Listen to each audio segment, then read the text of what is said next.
ዳንዬ እውነት ለመናገር በእውነት ቃል የለኝም። በጣም መልካም አስተማሪ፣ በጣም ዲሲፕሊን ያለክ ሰዓትክን አክብረክ የምትመጣ በእውነት እኔ ምን ማለት እንዳለብኝ አላቅም እና የአንተ ትምህርት በጣም ጠቅሞኛል። እኔ እውነት ለመናገር ጠቅሞኛል። አንተም ቅድሚያ ሰጥተክ በቃ ጭንቀቴን አይተክ በአንድ ወር ውስጥ ለዚህ ፈተና እንድበቃ አድርገክ እንትን ስላልከኝ በጣም ነው ደስ ያለኝ ዳንዬ።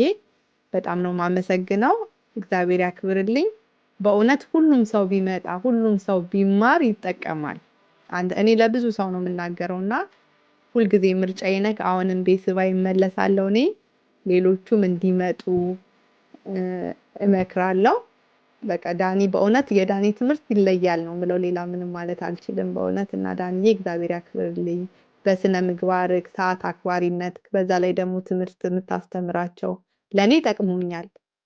ስለዚህ ሁላችንም ሁሉም ሰው አንተን ምርጫ ቢያደርግ ደስ ይለኛል ዳንዬ። እግዚአብሔር ይስጥልኝ።